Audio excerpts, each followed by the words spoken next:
Okay, what's going on, everybody? My name is Mang. Welcome back to Roll Mangging for our campaign of Horror on the Orient Express using Call of Cthulhu 7th edition. Crazy session this time, really bonkers, I guess would be the word for it. Not what I was expecting, which is, I guess, the case every time, but this was really, yeah, they kind of screwed the pooch, is how I would put it. Last time, if you remember, they were in the asylum, and they were in there mostly congenially, but they decided to steal a diary and belonging to the former director of the asylum. And on their way back, they had Remy along with them, who was translating the diary. And the main part of the diary that concerned them was this entry talking about how the former director had found this man in like the cellar below the asylum. He was like behind a bricked up wall or something like that. He was down there, and this guy found him. One of the attendants found him, and then he was injured, and the director was trying to electroshock this guy back into, coherence, and that's kind of where it ended.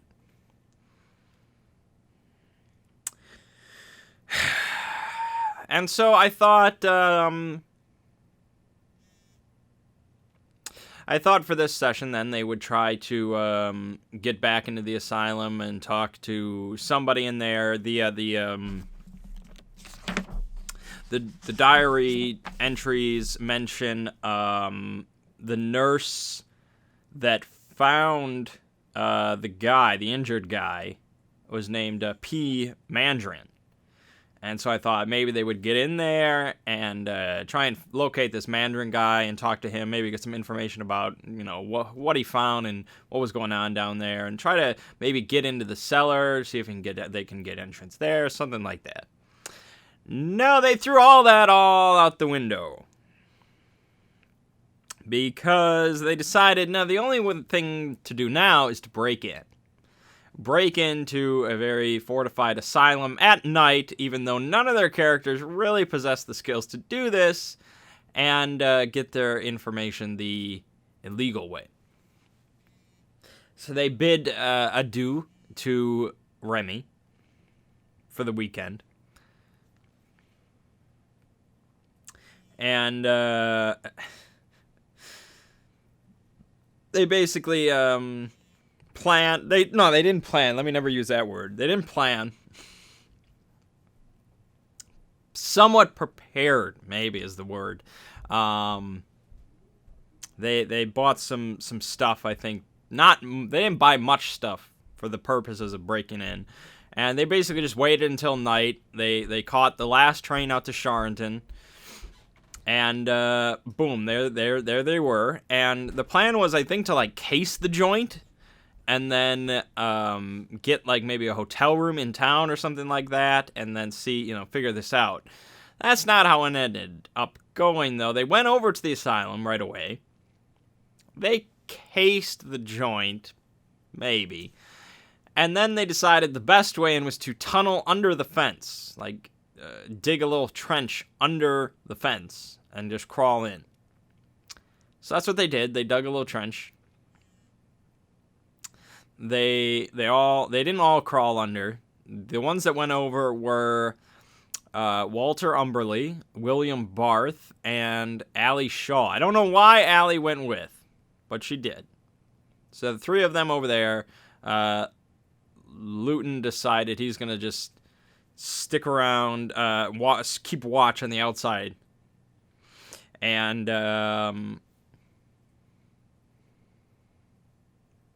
Dingleberry didn't come in till later, so he was outside. Okay, so they're on the other side of the gate. They're technically inside the grounds of the asylum.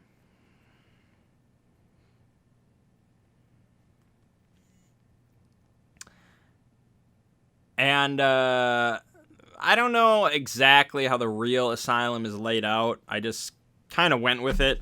But I basically said that it was up on a hill, and there was like a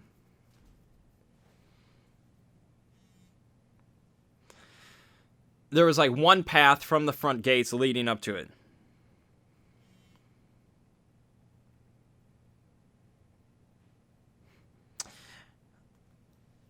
And so they tried first to climb up the hill, but it's winter, they're not climbers, it's cold, it's dark.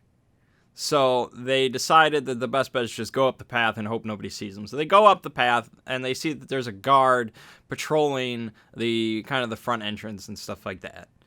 So they decide to kind of make a break for it. To one of the sides of the building. So they make a break for it when the guard's not there. They're on the side of the building. And they all roll stealth with bonus dice, I think. And I think still they both screw up. William Barth is the only one that succeeds. So the others are just stomping around outside this asylum. So they see like a light flick on nearby. And they all just like hug the wall, and they sit there and they wait and hope, nothing happens. But of course something's going to happen. And so they hear voices from like the front of the asylum that, probably somebody's going to come check it out. And so Walter decides to do the honorable thing, and he just books it down the hill.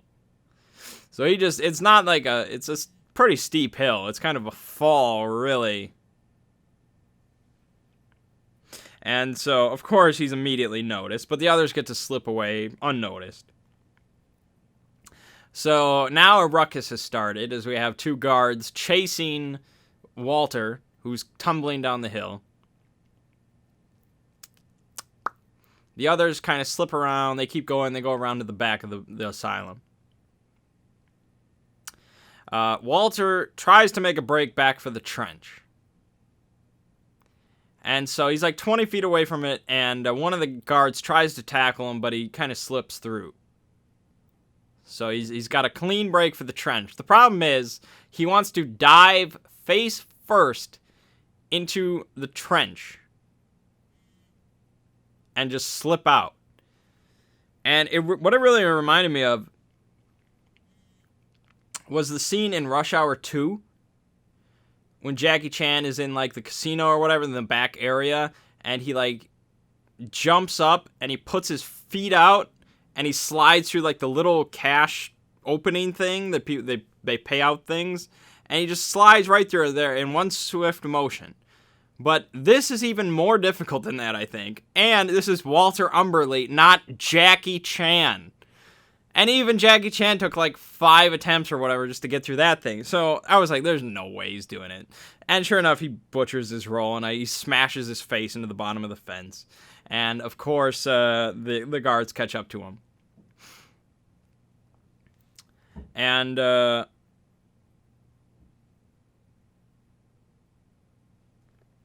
so they begin kind of questioning him quickly in French and stuff like that. And one of them starts speaking in English, and Walter tries to best explain himself, and so on and so forth. The others, William and Allie, they try to head around to the back. And they try to break open. There's an iron door back there. It's, of course, locked.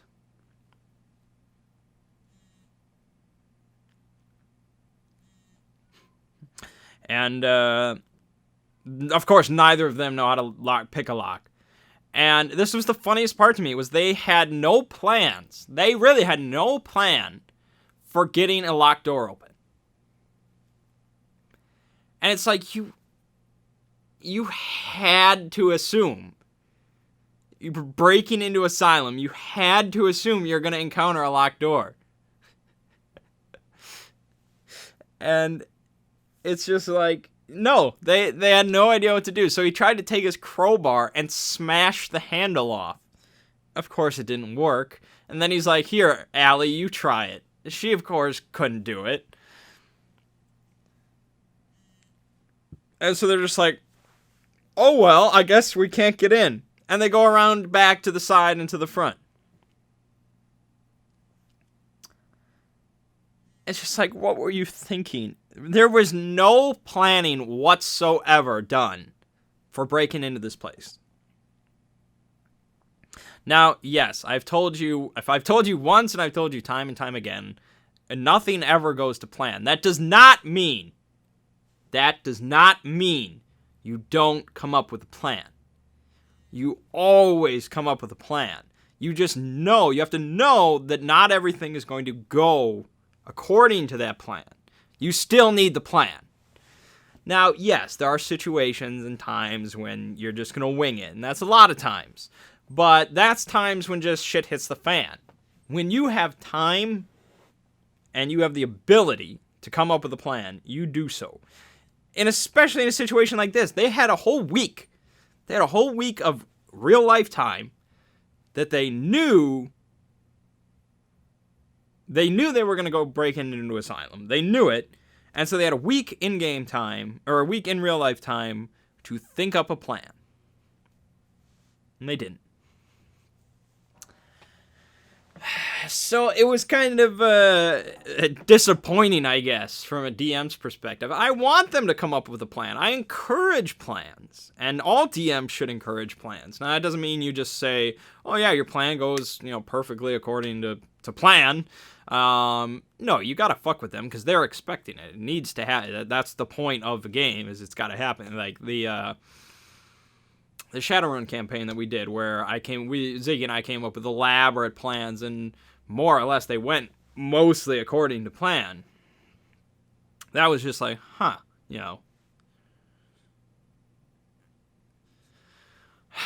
But yeah, the fact that they didn't think, not even the locked door, they didn't even have a plan for a locked door. That just blew my mind. They didn't even have the full support of the entire group. Like, there was anywhere mentioned that, Luton or whatever was going to stand outside and keep watch. Because it's like, no, he would have been so much more useful. I'm sure he's the only character that has any points into locksmith or fast talk or or stealth, any of the sneaky skills, the illegal skills. I'm sure he's the only one that has. So he's probably the most useful one, but he decided to keep watch. I don't know why he decided to keep watch. He did. That's his decision, whatever.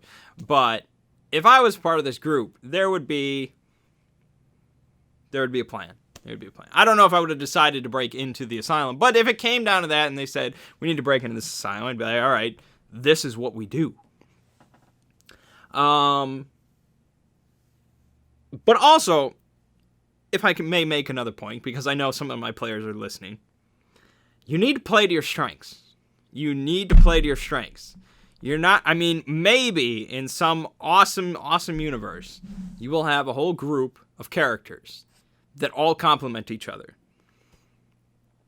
And you maybe even plan this out, where it's like you're taking French and Latin and German, and you're taking Japanese and Chinese and Italian, and you're taking Greek, and and you're taking locksmith, you're taking accounting, you're taking stuff like that. But that's not how it works, because that's lame. Don't do that. People just make characters that generally they want to play. Occasionally they know that, this is going to be useful, and let's put this in, stuff like that. But the point is, for a group like this, you have mostly, I don't even want to say, mostly academics, really. Most of them are college graduates and all that. Really, Luton is the only kind of oddball in there that is his own thing. And so you have a lot of characters that are you have a character that's in the medical profession. You have a character that's of military standing. You have a character that's of kind of, I guess, political standing. I don't know if I'd put Walter into that, but he's of higher standing. You have college degrees, you have stuff like that. And so what does this group decide to do but break into an asylum?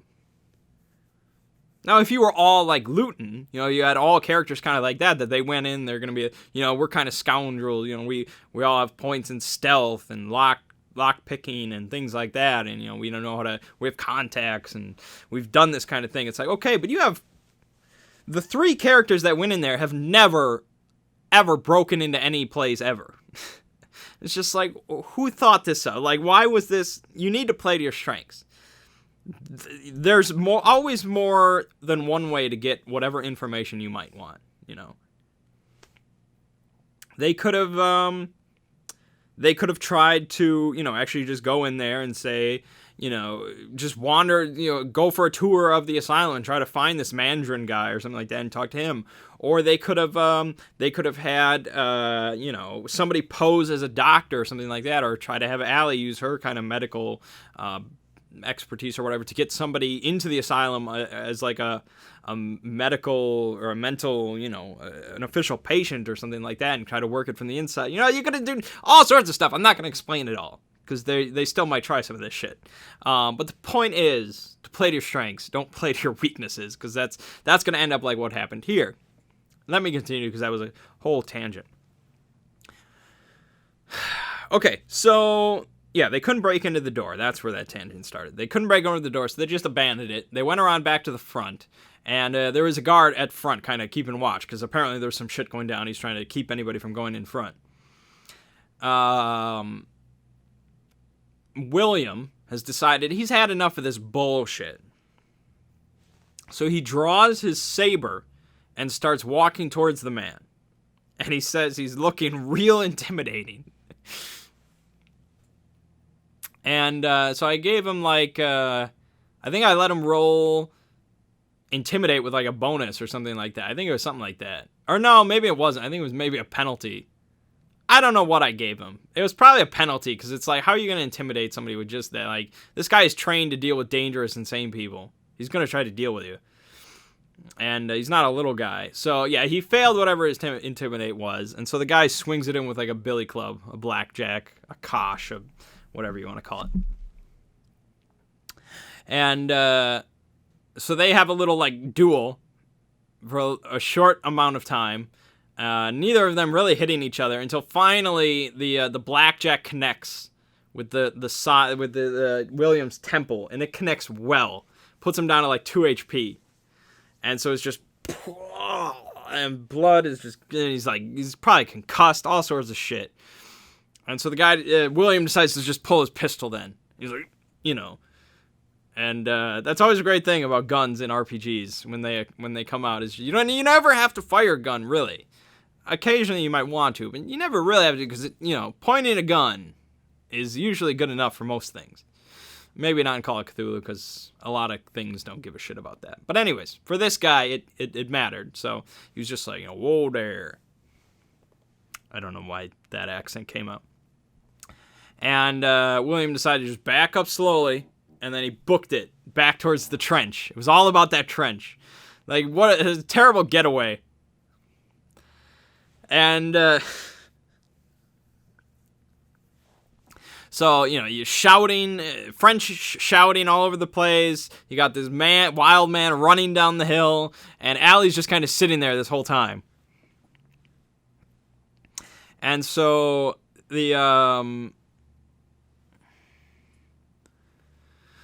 I think the guys holding Walter Umberly, they hear the French shouting from behind them, so they turn. Walter sees this as his moment of opportunity, so he drops to the ground, dives towards the trench, almost gets through, but he gets grabbed around the ankles, so he starts just flailing his feet backwards, manages to connect with one of the guy's noses, so that instantly just breaks, and so he does get away.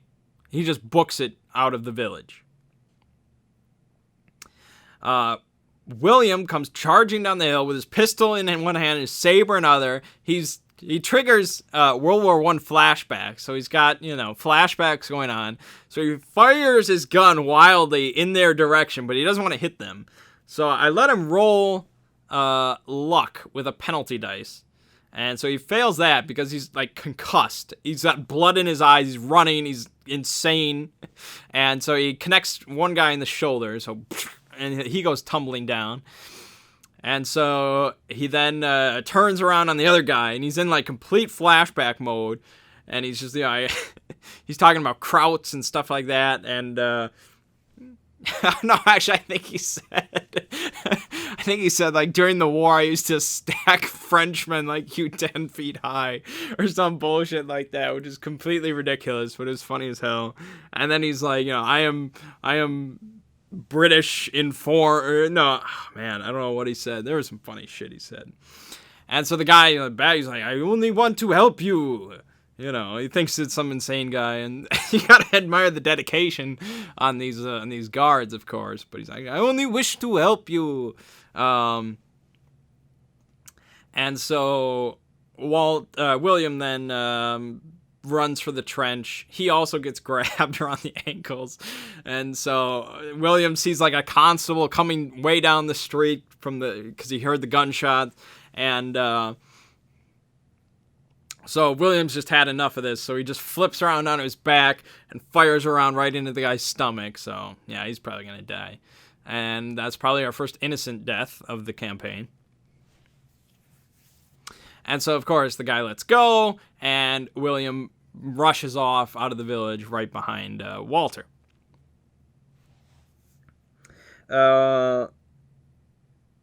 Luton and Dingleberry now, they are just they flee the scene, of course. Composed, perhaps, but they flee the scene. And they walk past a pub where a couple of customers are outside, there's a lot of like heads poking out windows because, you know, the gunshots in this little French village is like, you know, what? And so the guys in front of the pub are talking rapidly in French, and they like nod to the two guys. Well, they nod to Luton and Dingleberry, and they say something in French, and Dingleberry just says, "Oui, oui," and he walks past. And it's like, that's suspicious. But Luton decides to refuse it a little bit, and he looks up his phrase book and he asks if they have a light, and then he holds out his cigarette and they light it, and, you know, they shrug, and it's like, okay. And they're going to report it, of course. These are very suspicious characters, and they're English, but they just kind of keep on going, and they took the last train out to Charenton because they needed to go out at night, and so there's no trains going back, so they either have to walk back or stay the night. So they stay the night in a little bed and breakfast. So then we get to Allie. So Allie had this whole time to think about what she wanted to do. It was a difficult position for her to be in. I'm trying to think what I would have done.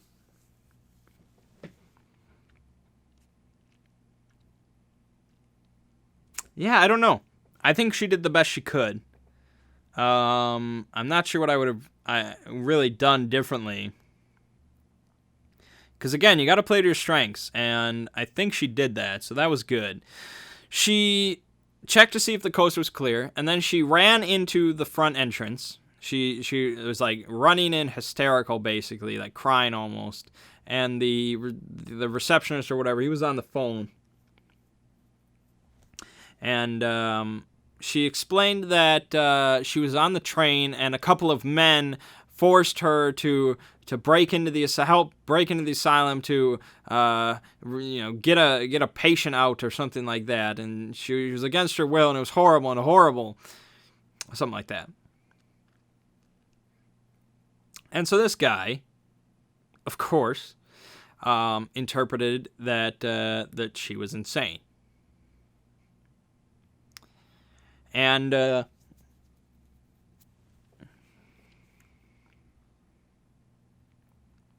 so he came around, and it's like approaching like a lion or something. I was like, oh, slow down, and he's like, let's get you somewhere to sit, and we'll sort this out.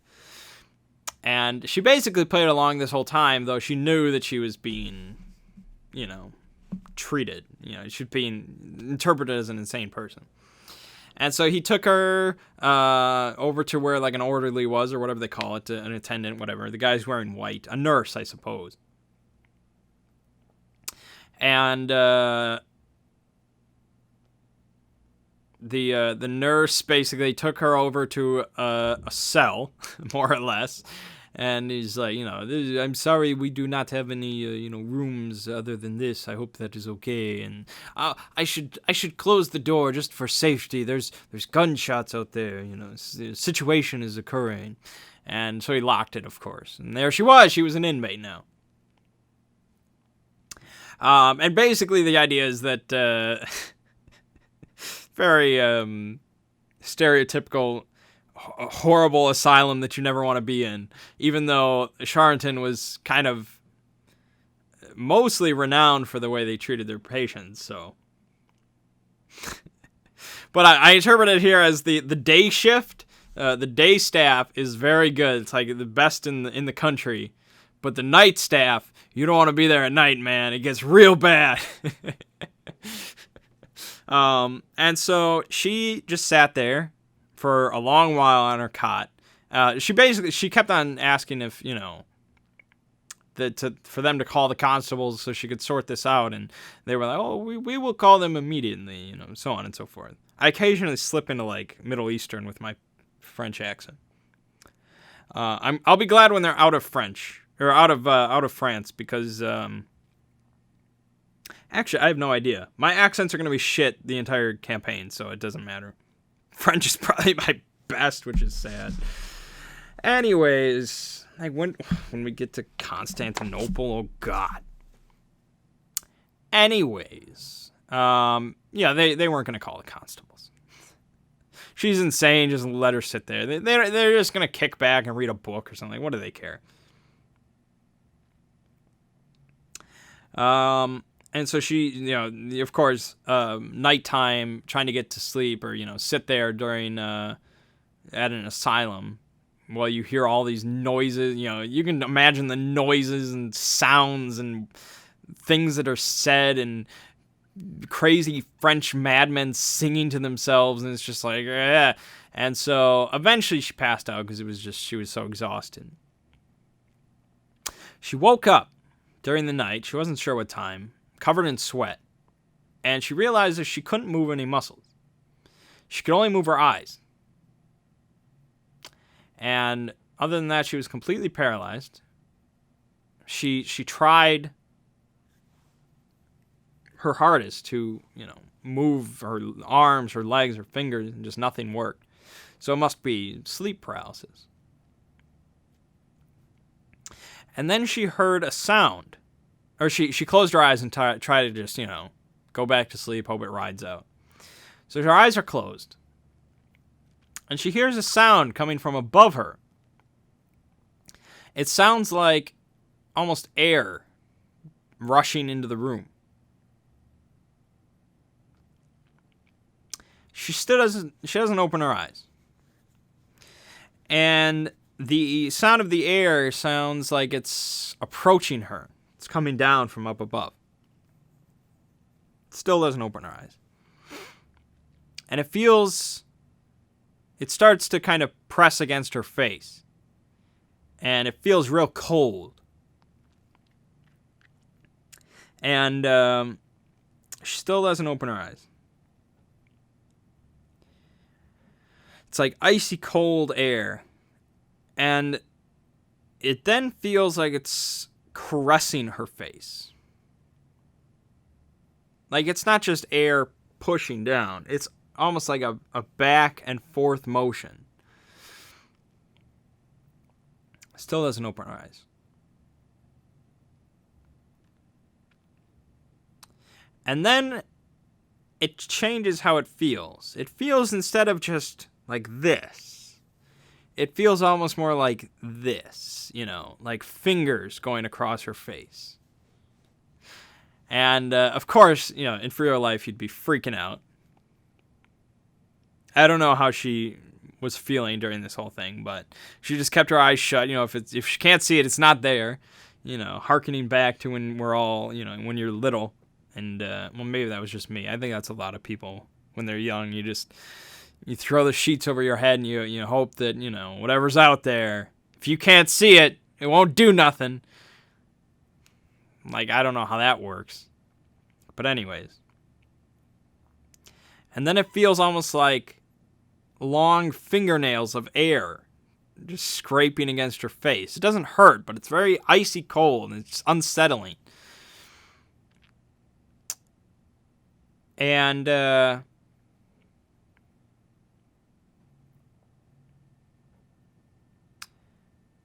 she hears it. I think she finally decides to open her eyes. And she sees like almost a cloud of smoke. Color is hard to determine. It's really only barely lit by the moonlight from outside the window. But it's definitely smoky, and it seems to almost coalesce into a humanoid shape.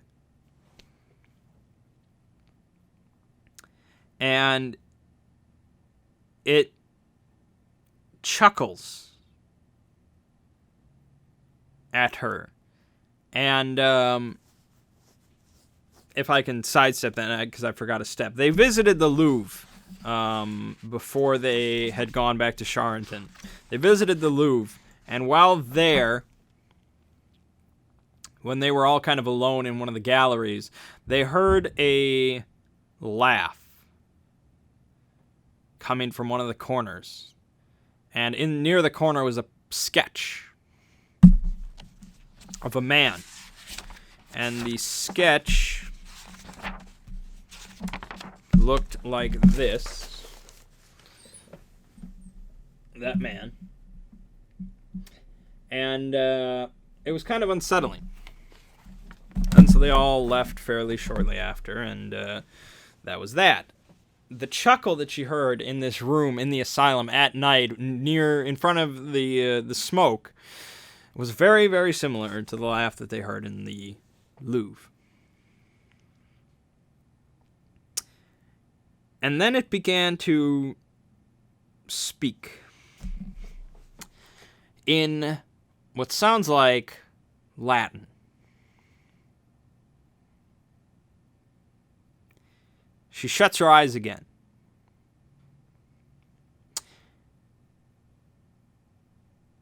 It pauses for a moment, and then it speaks again in both different tone and language.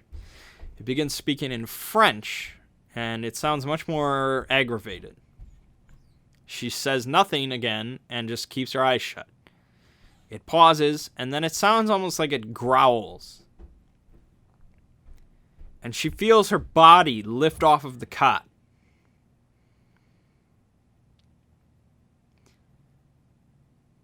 And then, shortly after, she feels herself sailing through the air. Very shortly thereafter, followed by a sudden collision with the stone wall, doing a bunch of damage. She crumples on the floor, blood from like her head dripping onto the ground. And just before she passes out, in a haze, she sees the smoke lose shape and drift out of her cell, and then blackout. And I will talk about that in Secrets of Mangging, what that was all about. But to their knowledge, they have no idea what's going on. And that's the way we'll keep it for a while. Okay. So then we have William and Walter that head back to Paris. They walked there. William kind of cooling down from his post-traumatic stress disorders flashbacks. But he is in bad medical condition, so Walter kind of patches him up a little bit, but not much. He needs a hospital. So they walk back to Paris. They get in at like 6 a.m. They go straight to their hotel, straight up to their rooms. They both bathe and get new clothes on. And then they're like, we need to go underground. We need to get off the grid. I don't think they would say that in 1923, but off the grid.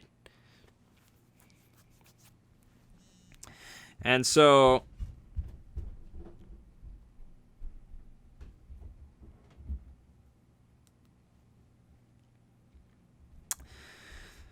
they both come up with new aliases for themselves.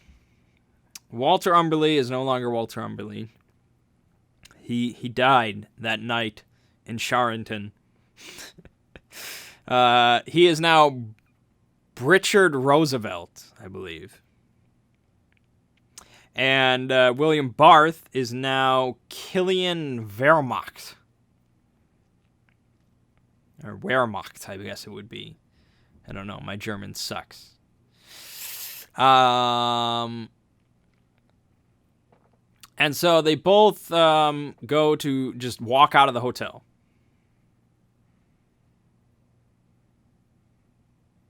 They both go to walk out of the hotel. And they get stopped by the concierge just as they're about to walk out. And they go over, and the concierge says that they received a request from the constabulary that basically 2 men close to your descriptions were wanted for questioning. And that they request that you stay on the premises until they can arrive. And they say, "Oh, of course." And she's like, we're not accusing you of anything. It's just, what's what they requested. So they say, "Of course. Can we stay? Remain up in our rooms?" And she's like, "Oh, sure. We'll send the constables up when they arrive." And I think William tries to flirt with her, so he tries to request her to get a glass of water for him or something like that. And it's just like, she's not a waitress. She's the concierge at a nice hotel in Paris. She's not going to get you a glass of water. So that fails. So the 2 just head over to the restaurant. And they just walk right through the kitchens. And so I was like, based on every movie that I've ever seen, any chase scene or anything like that where they try to get out through the kitchens of a restaurant, how it works is all the cooks in there are very busy and they don't have any time to look at any strange men walking through the kitchen. And so that's exactly what happened. They just heard a lot of shouting in French. Maybe some of it was directed at them. They don't know. They just kept on going and they went out the back alley. Done. If you want to get out from anywhere in a campaign, through the kitchen. Okay. So they just got out of there. They ended up going, they sent, Richard sent a telegram back home to his London office, basically saying they may not hear from him while he's busy investigating certain claims or whatever. And then they got a new hotel. They wanted like the divest hotel around, the lowest class. So what I literally did was I typed worst hotel in Paris. And I went through a couple links, and then I got one called the Hotel Aladdin. And I was like, this is hilarious. Because they're already incredibly wary of Turkish men. This is perfect. And so I literally just read some quotes from reviews for that hotel when describing the place to them. Like red stains all over the sheets and stuff like that. That's funny. Yes, so that's where they stayed.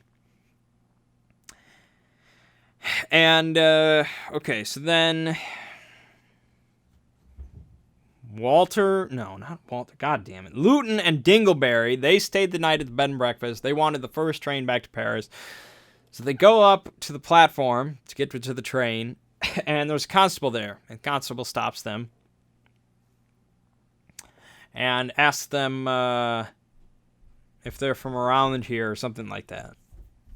And for some reason, he was having microphone problems at that exact moment. And so there was a pause, and then Dingleberry decided to answer. And that's when you have a problem. So that's where we came up with the theme of the campaign. The quote is, "I had a plan until Dingleberry spoke." That's pretty much sums it up. So Dingleberry said some bullshit, and he failed his fast talk. And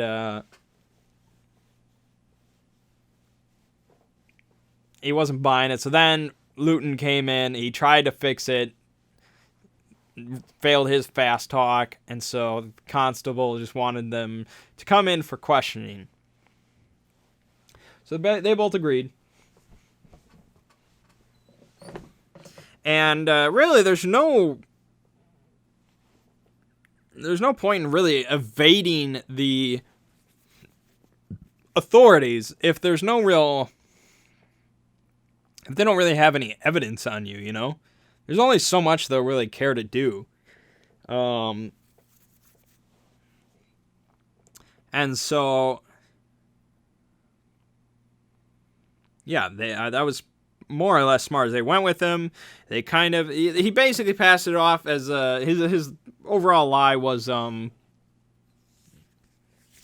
they had heard some British people talking on the train on the way there yesterday, and they were being rowdy and stuff like that, but they didn't catch their names, and one of them was wearing a British officer's uniform or something like that. And so, you know, the chief or whatever was, I don't know what they call him in France, the chief, the chef de constable, I don't know. He was basically like, well, I don't believe either of you, but I don't have any evidence, so I guess you're free to go. And he asked for their names and where they're staying in Paris, and they were both truthful, which was surprising to me. And so they got on the train, went back to Paris. Ali Shaw, she woke up in kind of a doctor's office and feeling very woozy. And so the doctor there was he was a good guy because it's part of the day staff. If you got the night doctor, he's going to do all sorts of weird experiments on you, man. You don't want the night doctor. But luckily they didn't find her till morning, so it's okay. And so he's basically legitimately just, you know, concerned for her health and well-being and like what happened to you. And, you know, I put her in a fun position because if she said the truth, you know, if she said what really happened, he'd immediately declare her insane. You know, this smoke picked me up and threw me against a wall. It's like, that's crazy talk. But it's like, how can she, but if she lies, you know, it sounds like she hurt herself, you know, whether purposefully or she just has night terrors or whatever, and she hurts herself during the night, and it's like, we shouldn't let this person free. So I put her in a very interesting position, and basically she passed it off. She had a dream, and then she had a dream she was being thrown against the wall, and then she woke up here, and she doesn't remember. Which was probably the best thing for her to say, I guess. And of course he didn't believe her. Why would he? She's crazy. But here's the thing. I don't, she kind of got thrown into this whole mess up, whatever. And I don't want to be a dick DM. And I don't want to keep a player just stuck in this asylum, just permanently. Like, if I was a mean DM, William and Walter would both be dead. Luton and Dingleberry would probably be much more wanted by the police, and Allie would have a fate far worse than any of them and just be stuck in this male-dominated freak asylum. But I didn't want to be a dick DM, so I basically, the guy called the constable in, the chief came in, talked to her, and she proved her identification. She sold out Walter and William completely, 100%. Names and full physical descriptions and all that, everything. And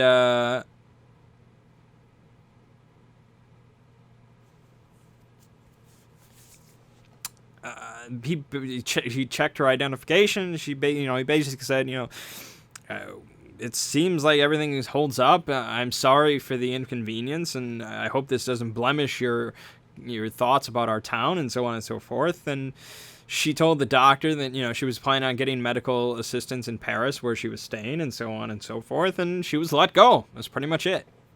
I didn't want to make a big deal out of it. She had her nightmarish experience, and I hope, her player and her character really ponder that whole thing. And throughout the whole session, really the big problem was none of them speak French. Kind of a big deal. And so we have a problem here. in that I'm going much easier on their characters this time. Whereas I don't really want to kill them. I want to keep them around for almost the whole campaign if possible. But they have the worst language selection possible. There's English and Latin. That's it. That's all any of them know. And they're already experiencing how terrible it is to not know French. Imagine when they're in, I don't know, where would they be in? Let's see. Milan. Imagine when they're in Milan. I don't know. What's going to happen then? Probably some bullshit. Or Constantinople or Bulgaria or where the hell they go. They're not going to know any of that language. And this is in Paris, which is like English is second there pretty much. English is everywhere there. But anyways. So she catches the next train back to Paris. So everyone's pretty much back in Paris at this point, but we're very separated. Luton and Dingleberry head back to the Balmoral, their hotel, and they pretty much sit there. Allie shows up. She goes back to the Balmoral. She talks to Luton, but she doesn't talk to Dingleberry, and Luton doesn't tell Dingleberry about Allie. I get the feeling that Luton doesn't like Dingleberry. I don't know why I get that feeling, but I do. So Allie pretty much just goes to her room, and they all just kind of sit there. The Dingleberry's plan is to go to the catacombs that night. Everything converges on the catacombs. William and Walter, well, I guess, Richard and Killian, whatever, they probably don't want to go to the catacombs, but we need to bring the group back together because this is a big problem for me. I can't just say, oh, you bump into each other at a restaurant. I mean, I could, but that's bullshit. So it's bringing a group together is as much work for the players as the DM. They need to help me out. So they decide, oh, let's go check out the catacombs tonight. Maybe we'll find Dingleberry there. Sure enough. So they all go to the same tour, which I think actually, oh, hold on. No, that would be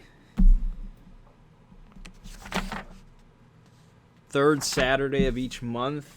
Oh, this would be like the second Saturday of the month. Damn, I was hoping that was historically accurate. But normally the catacombs are only open the first and third Saturday of each month. But much like the Orient Express schedule, the tour schedule is whenever the hell I want it to be. So it's the second and fourth Saturday of each month. I don't care. But they happen to get into the tour, and there they see Dingleberry. They talk to each other, and they go on the tour. During the tour, it's basically what I talked about in Seeker's Role Mangging, but I'll recount it here for those that don't watch that.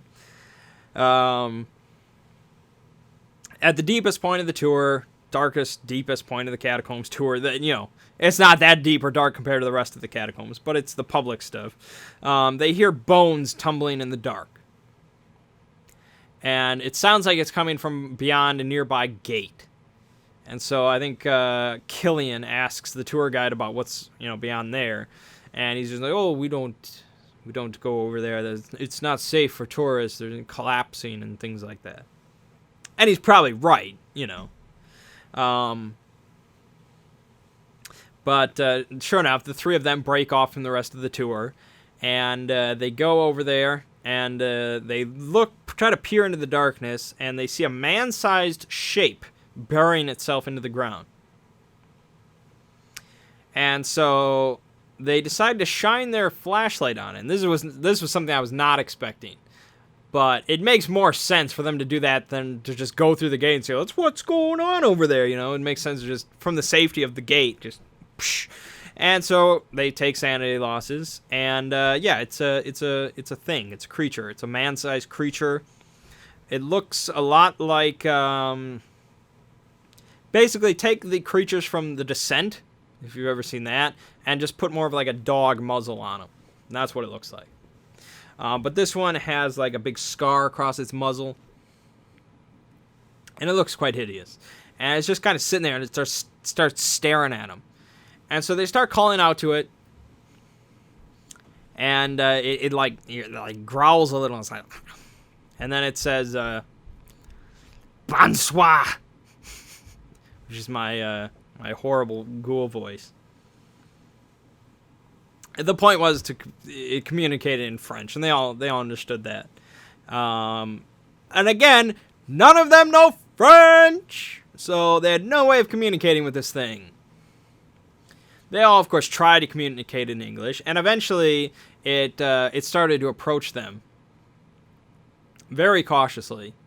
And so it got pretty close to them on the other side of the gate, and it smelled horrible. But they still had no way of communicating with it, so Britcher just headed back to the tour. He's like, there's nothing here. That was kind of surprising because, you know, you have this is a creature. This is a mythos creature, you know? And he's just like, I've seen stuff like that before. And he heads off to the tour. He didn't say that, but that's what it seemed like. I agree there wasn't much to do with it. You either, you know, kill it or just move on. And so Dingleberry, of course, is obsessed with this. He's not going to leave it alone. So he tries to shoulder charge the gate. He fails, but the creature takes this as an attack. So he lashes out at Dingleberry with these long, super razor-sharp, filthy as hell claws and just scrapes him across the shoulder for like 5 points of damage and most likely infection. And then it scampers off into the dark. So Killian then tries to perform first aid on this wound. He rolls a 100, critical fail. And there was more critical fails in this session than I think any other session of Call of Cthulhu we've had. And that was a large part of what happened with with all the stuff, was just shitty rolls across the board. But that can happen. That's why I always say you need to plan things out where you depend on dice rolls as little as possible. But I've done enough lecturing.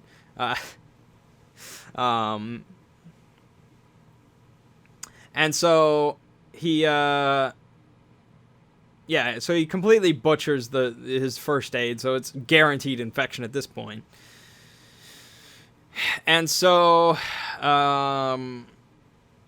then Killian's just like, I've had enough of this, and he heads back to the tour. But Dingleberry will not give up there. So he picks the lock. Keep in mind, his lock-picking locksmith skill is at 1.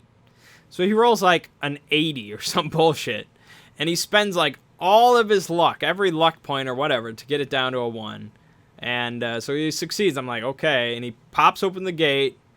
And he just heads blindly down this dark corridor of the catacombs. He has no light. Nobody's with him. It's completely silent. He can't see anything. So he's like stepping all over bones. He's got his hand along like the skull wall or whatever. And he's making his way down. And, you know, as a DM, this is a character that wants to die. This is 100% a character that just wants to go away, and he's like, I'm done, and I'll make a new character. He's even talking about his new character. So I'm just like, you're not getting away that easy. These characters, you think I'm going to let Richard Dingleberry Jr. die that quickly? No. And so he basically ended up just knocking his head into a low-hanging wall and blacked out.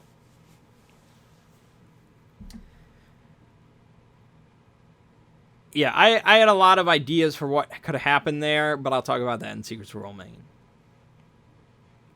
The other two just finished their tour without Dingleberry and moved on. They never mentioned it again. Anyways. They went to, like, the black market then. And, again, some DMs will make that a whole thing. They'll make the entire thing of finding the black market and getting in and,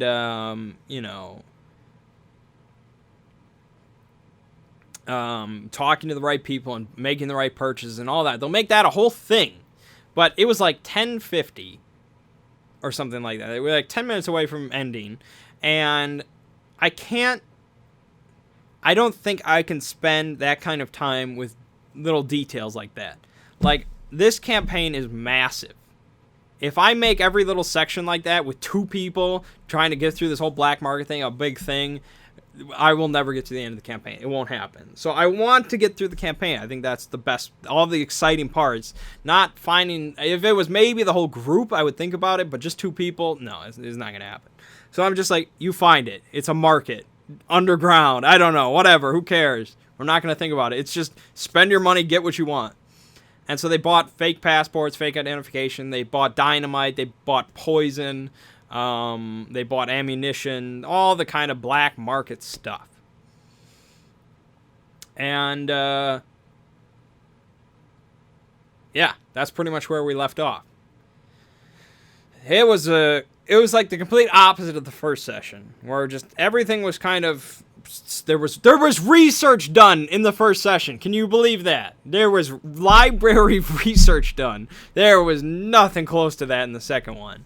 So I'm hoping that the third session is somewhere between the first 2. There's research, but there's also some, hands-on kind of stuff going on. We need that happy medium. Anyways, I don't know what they'll exactly do. I think there's maybe talk of going back to the asylum. I don't know. We'll see. They know there's more there, and especially Allie knows there's more there now, but I'm curious, very curious, on what she will really divulge about that to the whole group. First of all, we need to bring the whole group together. That's very important. I think Remy is kind of the key to bringing them all. He can work as an intermediary to get them all together again. They need to do more research. That is necessary. They all know that's necessary. I would hope they all know that's necessary. Research is how you get through this book, okay? You understand that? Thank you. Yes. Research will get you places. Breaking in will only get you so far. They also have, they, like, at the start of the session, I read them an article. Like, the big newspaper headline for the day was, man disappears in cloud of smoke. Spontaneous human combustion linked to triple murders case. They kind of more or less completely ignored that. More or less. The main 2 driving forces of this group are Walter and William. So it's basically more or less up to them. Whatever they decide the group is doing, then the group is doing. So maybe the other couple other people in the group were interested in this whole spontaneous human combustion linked to the triple murders case, Makrat, but they didn't really speak up too much about it, so it didn't happen. But that is a lead that they have for the next time. So there's a few leads that they can work on. There's stuff for them to do. Not all of it is illegal. We'll see what happens. That was the second session of Horror on the Orient Express. So, if you want all then the insider information for what happened, what could have happened, and what may happen, then that is for Secrets of Role Manging, which I will upload tomorrow night. But my name is Mang. This has been Role Manging for Horror on the Orient Express. And I will see you fine folks next week.